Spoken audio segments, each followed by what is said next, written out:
नमस्कार, India voice देख रहे हैं आप। मैं हूं आपके साथ रिया डंगवाल। देवभूमि समाचार में आपका स्वागत है।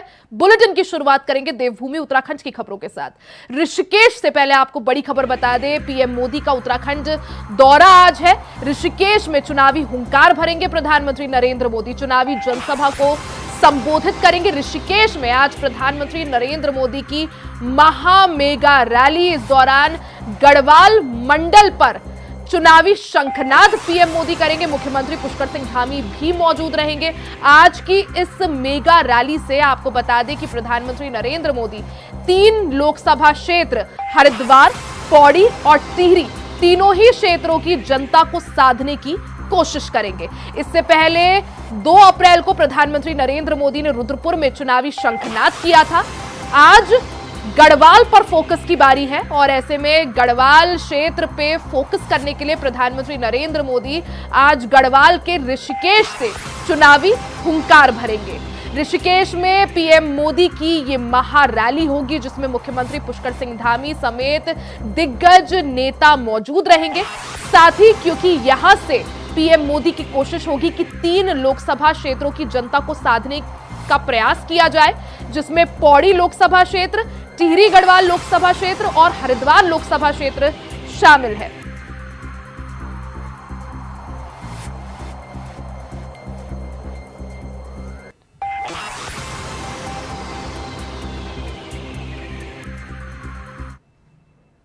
सीधे ऋषिकेश लिए चलते हैं, जहां मुख्यमंत्री पुष्कर सिंह धामी त्रिवेणी घाट पर पूजा कर रहे हैं। तो तस्वीरें आपको दिखा रहे हैं आपके टीवी स्क्रीन पर। मुख्यमंत्री पुष्कर सिंह धामी ऋषिकेश में मौजूद हैं, क्योंकि आज जो है वो नवरात्रि का तीसरा दिन भी है। इस दौरान मुख्यमंत्री पुष्कर सिंह धामी पूजा अर्चना यहां पर कर रहे हैं, जल चढ़ा रहे हैं। त्रिवेणी घाट ये है ऋषिकेश का, जहां पर पूजा अर्चना करते हुए आप मुख्यमंत्री पुष्कर सिंह धामी को देख सकते हैं। अब से कुछ ही देर में प्रधानमंत्री नरेंद्र मोदी भी यहां पर पधारेंगे और चुनावी शंखनाद करेंगे, चुनावी हुंकार भरेंगे। उससे पहले, ताकि ये कार्यक्रम जो रहे सफल रहे, सुख समृद्धि के लिए मुख्यमंत्री पुष्कर सिंह धामी यहां पर पूजा अर्चना करते हुए ऋषिकेश के त्रिवेणी घाट पर।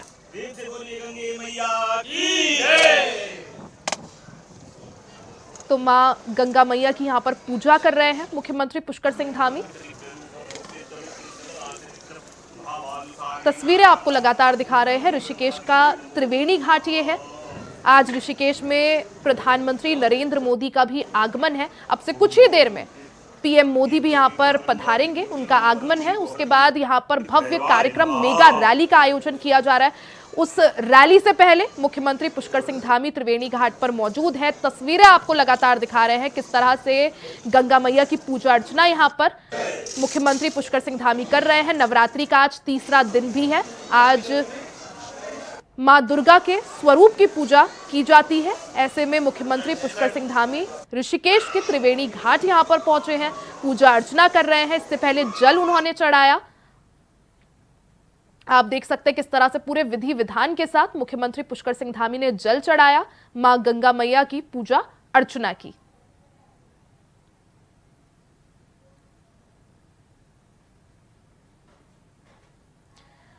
तो पीएम मोदी की भी आज मेगा रैली यहां पर है। जनता से 1 to 1 कनेक्ट करते हुए भी आप मुख्यमंत्री पुष्कर सिंह धामी को देख सकते हैं। त्रिवेणी घाट पहुंचे हुए हैं, पूजा अर्चना कर रहे हैं, क्योंकि आज नवरात्रि का तीसरा दिन भी है। इसको देखते हुए भी पूजा अर्चना विशेष यहां पर मुख्यमंत्री पुष्कर सिंह धामी ने की है। तस्वीरें आपको दिखा रहे हैं, क्योंकि अब से कुछ ही देर में 12 बजे का समय है और प्रधानमंत्री नरेंद्र मोदी 12 बजे के करीब यहां पर पहुंचेंगे। उसके बाद उनका मेगा रैली यहां पर होने वाली है।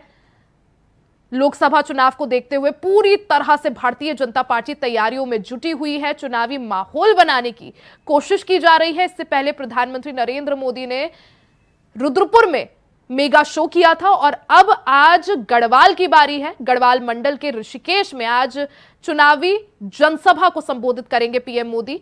साथ ही आपको तस्वीरें दिखा रहे हैं। पीएम मोदी के आने से पहले त्रिवेणी घाट पहुंचे हैं मुख्यमंत्री पुष्कर सिंह धामी। आज नवरात्रि का तीसरा दिन भी है, उसको देखते हुए भी पूजा अर्चना विशेष की जा रही है। मां गंगा मैया को जल यहां पर मुख्यमंत्री पुष्कर सिंह धामी ने चढ़ाया। उसके बाद पूरे विधि विधान के साथ पूजा अर्चना यहां पे की। तस्वीरें आपको लगातार दिखा रहे हैं।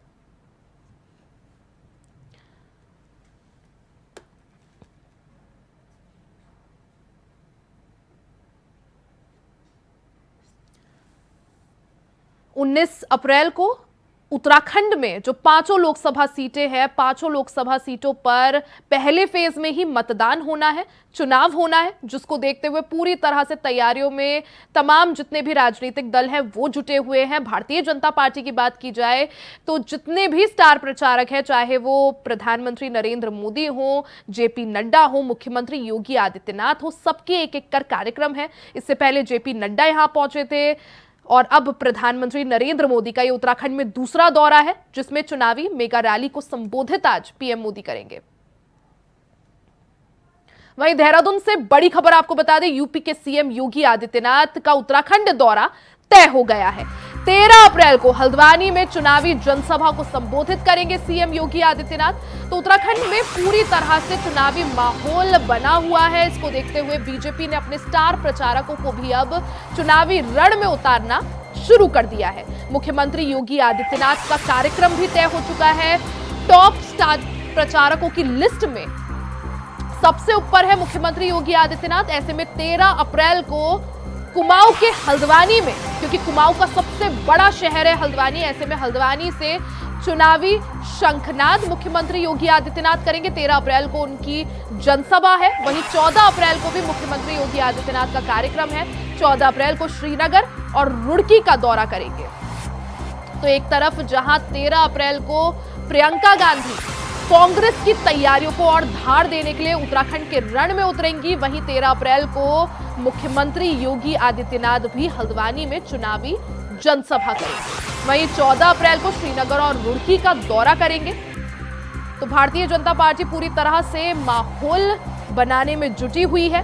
5 लोकसभा सीटें हैं उत्तराखंड में और 5 सीटों पर 19 अप्रैल यानी कि पहले फेज में मतदान होना है। ऐसे में समय बेहद कम रह गया है। इसको देखते हुए पूरी तरह से एक्शन मोड में यहां पर भारतीय जनता पार्टी दिखाई दे रही है। चाहे प्रधानमंत्री नरेंद्र मोदी का आज का उत्तराखंड दौरा हो या फिर इससे पहले जिस तरह से जेपी नड्डा या आगे चल के गृह मंत्री अमित शाह का कार्यक्रम, पूरी तरह से चुनावी फॉर्म में भारतीय जनता पार्टी नजर आ रही है। स्टार प्रचारकों की सूची में टॉप पर रहने वाले मुख्यमंत्री योगी आदित्यनाथ भी इससे पहले भी उत्तराखंड में जनसभाएं कर चुके हैं। अब आगे भी उनके कार्यक्रम जो है वो तय हो चुके हैं। 13 अप्रैल को हल्द्वानी में हुंकार भरेंगे सीएम योगी, साथ ही 14 अप्रैल को श्रीनगर और रुड़की में भी दौरा करेंगे, चुनावी जनसभा को संबोधित करेंगे। बीजेपी के प्रत्याशियों के पक्ष में माहौल बनाने का यहां पर जो है काम करेंगे। तो उत्तराखंड में 5 लोकसभा सीटें हैं।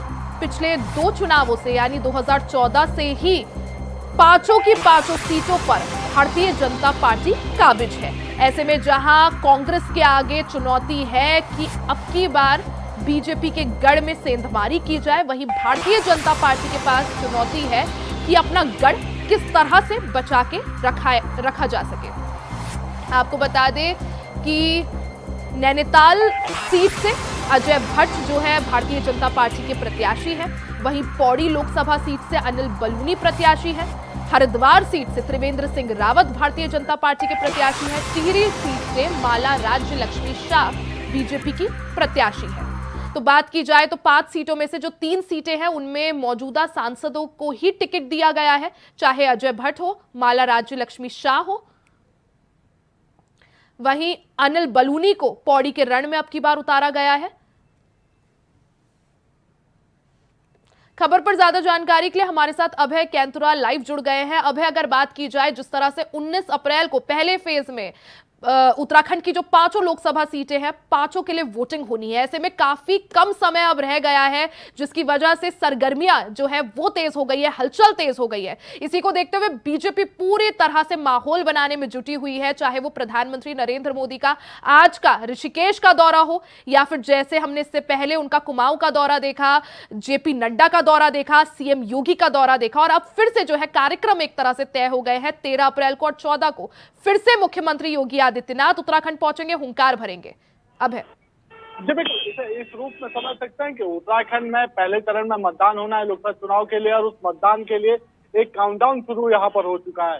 तो ऐसे में जो सियासी दल है, उनके जो स्टार प्रचारक हैं, उनके जो दौरे उत्तराखंड में लग रहे हैं, उनमें लगातार तेजी देखने को मिल रही है।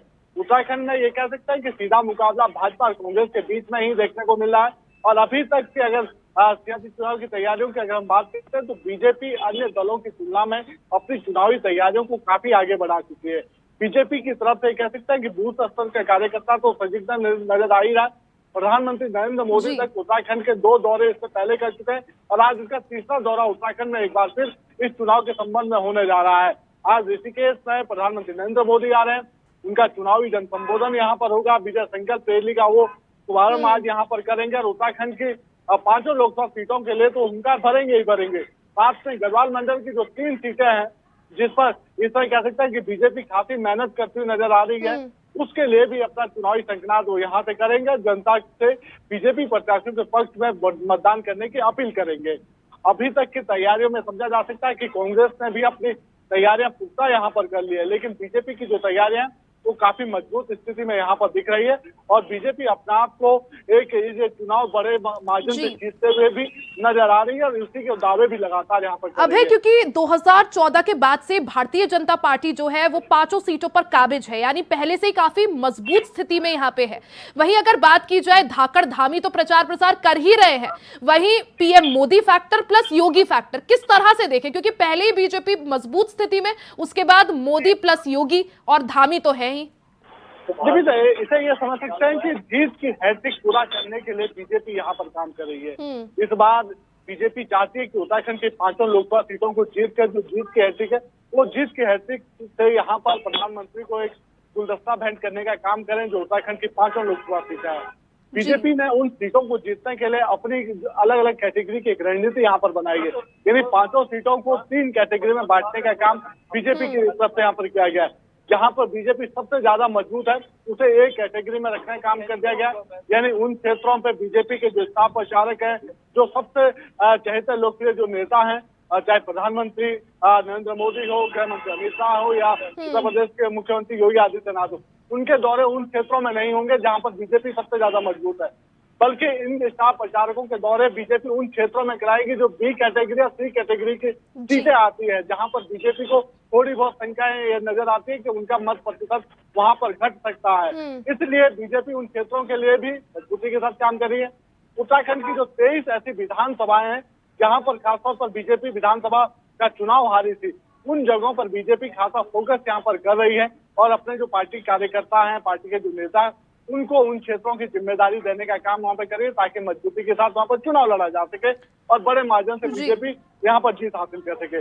अब जिस तरह से बात की जाए 13 अप्रैल की, काफी महत्वपूर्ण हो जाता है, क्योंकि एक तरफ जहां मुख्यमंत्री योगी आदित्यनाथ चुनावी हुंकार भरेंगे, वहीं प्रियंका गांधी भी कांग्रेस के पक्ष में वोट की अपील करेंगी, उत्तराखंड के रण में उतरेंगी और ये पहला कोई बड़ा दौरा होगा कांग्रेस के किसी दिग्गज नेता की तरफ से उत्तराखंड में। काफी देरी एक तरफ से देखा जाए कांग्रेस ने कर दी है, हालांकि अभी और आगे के कार्यक्रम जो है तय करने की कोशिश की जा रही है।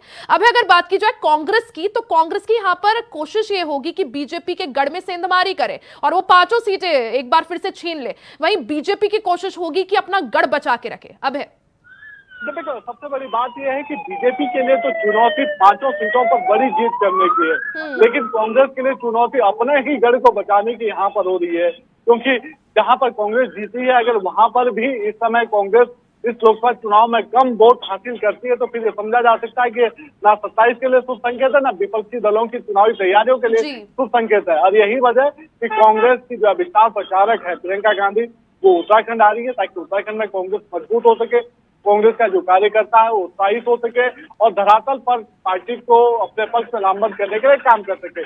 आज उनके इस दौरे को लेकर कह सकते हैं कि जो कांग्रेस की प्रदेश प्रभारी है, जो 11 फरवरी के बाद अभी तक उत्तराखंड में नहीं आई थी, जबकि चुनावी संकनाद हो चुका है, चुनावी तारीखों का ऐलान हो चुका है, प्रत्याशी नामांकन कर चुका है, अब अंतिम चरण में कह सकते हैं कि चुनाव प्रचार चल रहा है, तो अब जाकर वो उत्तराखंड पहुंची है और वो भी इसलिए कि प्रियंका गांधी की रैली यहाँ पर होने जा रही है और उस रैली की चुनावी जो समीक्षा है वो उनकी समीक्षा करने के लिए यहाँ पर आएगी कि किस प्रकार से रैली को सफल बनाया जा सकता है। जी बिल्कुल अभय, अब लोकसभा चुनाव को देखते हुए काउंटडाउन शुरू हो गया है। 5 सीटों पर उत्तराखंड की पहले फेज में यानी 19 अप्रैल को मतदान होना है, जिसको देखते हुए पूरी तरह से तैयारियों में जुटते हुए तमाम राजनीतिक दल, खासकर भारतीय जनता पार्टी और कांग्रेस दिखाई दे रहे हैं। बहुत बहुत शुक्रिया आपका तमाम जानकारी के लिए। आप बने रहिएगा, आगे भी आपसे चर्चा करेंगे। वहीं पिछले दिनों सोशल मीडिया में एक वीडियो वायरल हो रहा है जिसमें पूर्व सैनिक कुछ लोगों के साथ अभद्र शब्द और मारपीट करते हुए दिखाई दे रहे हैं। उधर वीडियो बनाने वाला व्यक्ति वीडियो में अभद्रता करने वाले व्यक्तियों को बीजेपी का कार्यकर्ता बता रहा है और ये एक बीजेपी का कार्यक्रम बताया जा रहा है। अब इस पर पूर्व सैनिक वेलफेयर एसोसिएशन का बयान सामने आया है। केंद्रीय अध्यक्ष शमशेर सिंह बिष्ट का इस पर कहना है कि देहरादून के बसंत विहार क्षेत्र में पूर्व सैनिकों का कार्यक्रम था, जिसमें कुछ लोग जबरदस्ती कार्यक्रम में घुसकर व्यवधान करने की कोशिश कर रहे थे, जिन्हें पूर्व सैनिक बताया जा रहा था। बिष्ट का कहना है कि सेना में अनुशासन सिखाया जाता है और पूर्व सैनिक इस तरह की हरकत कर ही नहीं सकते। इस समय कुछ पार्टियां सैनिकों के कंधे पर बंदूक रखकर अपना काम चला रही है। खबर पर ज्यादा जानकारी के लिए अभय हमारे साथ लगातार जुड़े हुए हैं। अभय, क्या कुछ ये पूरा मामला है जिसमें पूर्व सैनिकों पर अभद्रता का आरोप यहां पर लग रहा है और बताया जा रहा है कि बीजेपी के कार्यकर्ता है?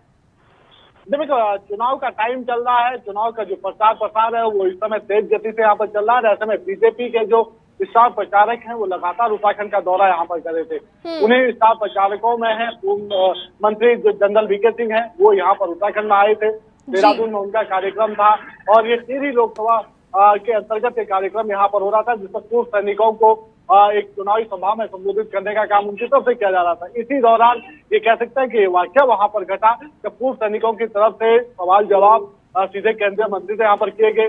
भारतीय जनता पार्टी के खिलाफ उनकी तरफ से नारेबाजी भी की गई और बताया गया कि किस प्रकार से इस समय बीजेपी उनको छलने का काम यहाँ पर कर रही है और उन सब चीजों की बात वहां पर कर रहे थे। और इसी दौरान ये कह सकते हैं कि जो बीजेपी के जो दूसरे कार्यकर्ता थे उनके साथ उनकी तीखी नोकझोंक भी वहां पर हुई, बहस हुई और कई बार ये कह सकते हैं कि मंच से मंत्री जो केंद्रीय मंत्री थे उनको भी संबोधित यहाँ पर करना पड़ा, उस मामले को शांत करने के लिए कहना पड़ा। जो कि उत्तराखंड के सैनिक कल्याण मंत्री गणेश जोशी उनकी तरफ से भी उन सब चीजों की बात यहाँ पर कही गई। लेकिन जिस प्रकार से पूरा घटनाक्रम वहां पर घटा है वो सीधे तौर पर समझा जा सकता है कि बीजेपी के लिए शुभ संकेत नहीं है, क्योंकि यह वो पूर्व सैनिक थे जिन्होंने देश की रक्षा के लिए अपना अमूल्य समय वहां पर दिया है, जीवन के महत्वपूर्ण सालों को वहां पर दिया। लेकिन अब जब वो जिस बात से वो खपा है और उनकी जो समस्या है उस समस्याएं से अभी तक वो जो गुरु वहां पर हो रहे हैं उसका निदान नहीं हो पाया, उसको वो लोग अपनी बात को रखना चाहते थे। लेकिन जिस प्रकार से उस कार्यक्रम में बीजेपी की दबंगई देखने को मिली, बीजेपी कार्यकर्ता जिस प्रकार से उनको दबाने का काम वहां पर कर रहे थे, वो एक स्वस्थ लोकतंत्र के लिए या इस प्रजातांत्रिक देश के लिए सही नहीं कहा जा सकता है। और यही वजह है कि अब उस क्षेत्र में लगातार जो आक्रोश है वो आक्रोश बढ़ता हुआ नजर आ रहा है। पूर्व सैनिक भारतीय जनता पार्टी की नीतियों से खपा नजर आ रहे हैं। जी ठीक है अभय, बहुत बहुत शुक्रिया तमाम जानकारी के लिए। वहीं टिहरी लोकसभा के चुनावी समर में बीजेपी ने राज परिवार के सहारे 9 में से 8 बार जीत दर्ज की। लेकिन दूसरा पहलू यह भी है कि बीजेपी लगातार जीत के बावजूद कांग्रेस के पारंपरिक वोट बैंक की जड़ों को नहीं हिला पाई। आपको बता दें कि लोकसभा चुनाव में बीजेपी ने चौथी बार टिहरी सीट से माला राज्य लक्ष्मी शाह को चुनावी मैदान में उतारा है। उनका मुकाबला कांग्रेस प्रत्याशी जोत सिंह गुनसोला और निर्दलीय प्रत्याशी बॉबी पनवार से है। गुनसोला और बॉबी पनवार पहली बार लोकसभा चुनाव लड़ रहे हैं। पिछली 3 चुनाव से बीजेपी की ओर से राज परिवार की सदस्य माला राज्य लक्ष्मी शाह ही लोकसभा में टिहरी का प्रतिनिधित्व कर रही है। टिहरी संसदीय क्षेत्र में 14 विधानसभा क्षेत्र हैं, जिनमें से कुछ क्षेत्रों की जनता का सांसद को विरोध करना पड़ रहा है।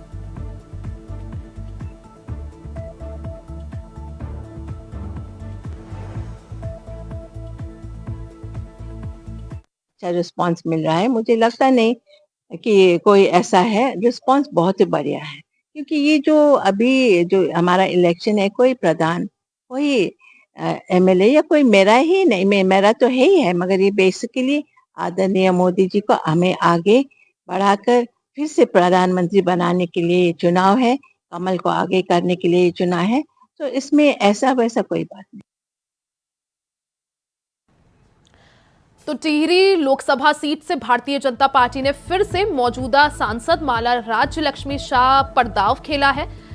राज परिवार के भरोसे भारतीय जनता पार्टी कई बार ये सीट बचाने में कामयाब रही है। अब देखना यह होगा कि आखिर अब की बार बीजेपी और कांग्रेस में से जनता किस पर विश्वास जताती है।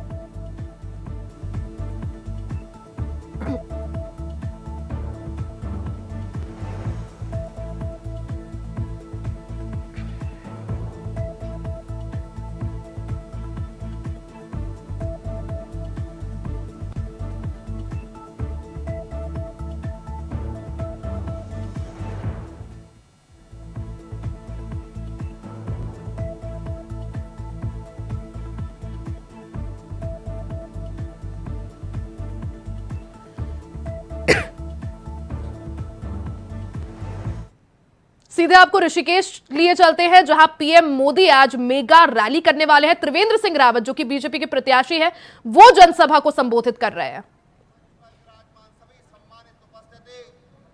और इस पंडाल में भारी संख्या में पहुंची हुई हमारी 3 लोकसभाओं के सभी सम्मानित मतदाता भाई और बहनों, पूज्य संतगण, पत्रकार मित्रों, आवाज नहीं आ रही है? आज हम माननीय प्रधानमंत्री जी को सुनने के लिए यहां पर आए हैं और कुछ ही क्षणों में माननीय प्रधानमंत्री जी हमारे बीच पधार रहे हैं। ये चुनाव ऐसा चुनाव है कि जो विकास के मुद्दों पर हो रहा है, विकास किया है, विकास करेंगे। ये हमारा सौभाग्य है कि आज लोकतंत्र में और इस तरह से विकास के मुद्दों पर हमने जो कहा वो किया, उस स्लोगन के आधार पर जो धरती पर उतारा गया, उसके आधार पर ये चुनाव हो रहा है। देश के तमाम गरीब घरों को आज निःशुल्क राशन दिया जा रहा है, उनके घर बनवाए गए, बिजली पानी का कनेक्शन दिया गया, गैस का कनेक्शन दिया गया और 80 करोड़ गरीब लोगों को आज मुफ्त राशन माननीय प्रधानमंत्री जी दे रहे हैं।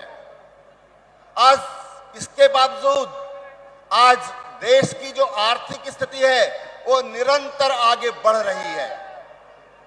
जब माननीय प्रधानमंत्री जी 2014 में उन्होंने देश की जिम्मेदारी संभाली, तब और आज में भारत 11वें नंबर से 5वें नंबर पर आ गया है और अब 3रे नंबर पर आने की तैयारी है। देश तेजी से आगे बढ़ रहा है और माननीय प्रधानमंत्री जी ने कहा, इस बार हमें विकसित भारत के लिए मतदान करना है, विकसित भारत के लिए मतदान करना है। आने वाली पीढ़ियों को तमाम तरह की सुविधाएं मिले, टेक्नोलॉजिकली वो मजबूत हों, वैज्ञानिक दृष्टि से वो मजबूत हों, आर्थिक दृष्टि से मजबूत हों, आध्यात्मिक दृष्टि से मजबूत हो और ये भारत दुनिया का सिरमौर बने। इसके लिए विकसित भारत के लिए इस बार हम सबको मतदान करने का अवसर मिला है। हम सब वो सौभाग्यशाली लोग हैं, हम वो सौभाग्यशाली लोग हैं जब हमको माननीय प्रधानमंत्री जी ने जो विकसित भारत का संकल्प लिया है, इस चुनौती को स्वीकार किया है, माननीय प्रधानमंत्री जी के साथ कदम से कदम मिलाकर चलने का मौका इस सौभाग्यशाली जनता को मिल रहा है, इस सौभाग्यशाली पीढ़ी को मिल रहा है। हम सबको अपने आप को सौभाग्यशाली समझना चाहिए कि जब देश निरंतर आगे बढ़ रहा है, देश की आजादी के 100 साल होने जा रहे हैं, ऐसे में हमें माननीय प्रधानमंत्री जी के साथ काम करने का मौका मिल रहा है भाइयों बहनों। और हम सब इस यात्रा में माननीय प्रधानमंत्री जी के साथी बने, ये हम आपसे अनुरोध करने के लिए आए हैं। यहाँ पर हम 3 प्रत्याशी आपके सामने हैं, सब आपका आशीर्वाद, आपको आशीर्वाद देने आए हैं और माननीय प्रधानमंत्री जी को ये भी आश्वस्त करने आए हैं कि माननीय प्रधानमंत्री जी आप देश के और लोकसभाओं में जाइए, हम तो आपको जिताकर भेजने ही वाले हैं। ये संकल्प, ये विश्वास हमको आज माननीय प्रधानमंत्री जी को इस सभा के माध्यम से देना है। बहनों भाइयों, आज पूरा देश और दुनिया ये माननीय प्रधानमंत्री जी की ओर देख रही है। देश में फिर भी कुछ लोग ऐसे हैं जो कहते हैं कि मोदी को रोको, मोदी को रोकने का काम कर रहे हैं, और दुनिया भारत की तरफ, आज हमारे प्रधानमंत्री की तरफ देख रही है कि दुनिया की समस्याओं का समाधान अगर किसी के पास है, अगर हम किसी के पास समस्याओं के समाधान के लिए जा सकते हैं तो भारत देश है। वो व्यक्ति नरेंद्र मोदी हैं। ऐसा आज दुनिया टकटकी लगाकर भारत की ओर देख रही है, और भारत का जो जीवन दर्शन है, भारत की जो सनातन परंपरा है, उसको आज बहुत गहराई से अध्ययन कर रहा है कि क्या सनातन दुनिया को शांति दे सकता है, दुनिया को सुख दे सकता है। आज दुनिया भारत की तरफ देख रही है, दुनिया भारत की तरफ देख रही है, और भारत ने इन 10 सालों में वो साबित करके दिखाया है। चाहे नॉर्थ ईस्ट हो, तमाम जो आतंकवादी गतिविधियां थी वो बंद हो गई है, वो देश की मुख्य धारा में मिलकर और देश के विकास में योगदान कर रहे हैं। चाहे कश्मीर हो, कश्मीर में आतंकवाद एक बड़ी समस्या थी, उस आतंकवाद को भी समाप्त करने का काम अगर किसी ने किया है तो नरेंद्र दामोदर दास मोदी ने किया है, हमारे प्रधानमंत्री ने किया है। आज दुनिया देख रही है कि जो 50 साल से जो आतंकियों के गढ़ बने हुए थे, आज वहां पर देश का झंडा तिरंगा लेकर के और नरेंद्र भाई मोदी का स्वागत होता है, नरेंद्र भाई मोदी का स्वागत होता है। आज दुनिया देख रही है कि यही भारत दुनिया में जो अशांति फैला रहे हैं उनको अगर शांति देने का काम कर सकता है तो भारत कर सकता है। आज मैंने कहा, इसलिए आज दुनिया भारत की तरफ देख रही है। मित्रों, हम सबको मौका मिला है, मैं फिर आपको आह्वान करता हूं, हम सबको मौका मिला है कि हम सब मिलकर के कदम से कदम मिलाकर और 2024 का जो चुनाव है विकसित भारत के संकल्प के साथ अपने आप को जोड़ें। बहुत बहुत धन्यवाद।